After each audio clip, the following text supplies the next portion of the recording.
அப்போ 45 வயசு இருக்குமா? 5 எக்ஸ்ட்ரா சொல்றீங்க, பரவாயில்ல வச்சுங்க. சரி. எத்தனை எலெக்ஷன் பார்த்துருக்கேன் இது வரைக்கும்? நான் இது வரைக்கும் ஒரு 6 எலெக்ஷன் பார்த்துருக்கேன் சார். மொத்தமே 6 எலெக்ஷன் தான் பார்த்தியா?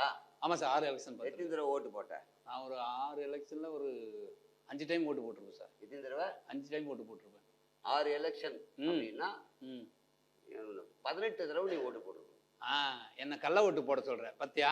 6 எலெக்ஷனில் 18 ஓட்டு போட சொல்றேன். அப்போ கள்ள ஓட்டு, நான்லாம் கள்ள ஓட்டு நல்லா நியாயமானவன் ஓட்டை போட. ஜனநாயக நாட்டில் இது தெரியாமல் நீ எல்லாம் வாழ்ந்துருக்கு. எதுக்கு பூமிக்கு பாரமா? என்ன எம்எல்ஏக்கு ஒரு தடவை, கவுன்சிலருக்கு ஒரு தடவை, எம்பிக்கு ஒரு தடவை, என்னாச்சு?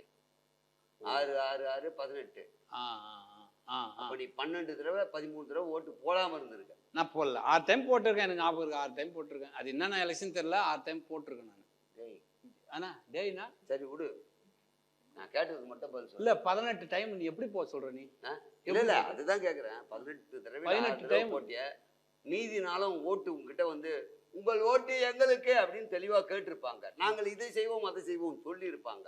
தேர்தல் வாக்குறுதி கொடுத்துருப்பாங்க. எல்லாம் சொல்லியும் நீ ஓட்டு போடலையே, உனக்கு வெக்கமே இல்லையா? ஏன் ஓட்டு போடல? எப்படிங்க? எந்த திருவண்ணாமலை இருக்கு எது ஓட்டு?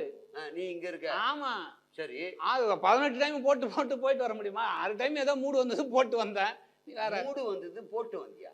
ஏண்டா டேய், ஓட்டு அப்படி போடக்கூடாதுடா, மூடுக்காக போடுறது இல்ல. இல்லப்பா, நம்ம வந்து சரி இந்த டைம் போய் ஓட்டு போட்டு வைப்போமே அப்படின்னு நமக்கு ஃபர்ஸ்ட் டைம் ஓட்டு வந்து நான் ஹாப்பியானேன்.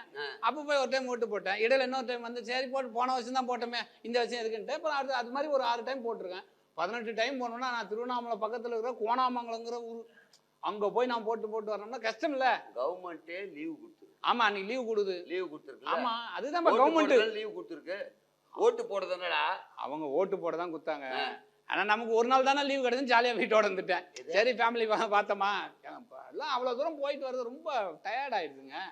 உங்க ஒய்ஃப் எத்தனை தடவை ஓட்டு போட்டாங்க? அவங்கள நான் அனுப்பல. எங்க ஓட்டு போட? தெளிவா பேசுறாடே.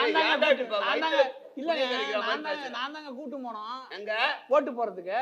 அப்போ வந்து நான் ஒரு பக்கம் போய் நானே 6 டைம் போனேன்ல. அப்ப என்ன பண்ண, குழந்தைங்களை பார்த்து சொல்லி வீட்லயே எடுக்க வச்சுட்டேன். மீதி வந்து வேணாம் போ வேணாம் பசங்களை பார்த்துக்கிட்டோம். அப்புறம் எப்படி போயிடுச்சு.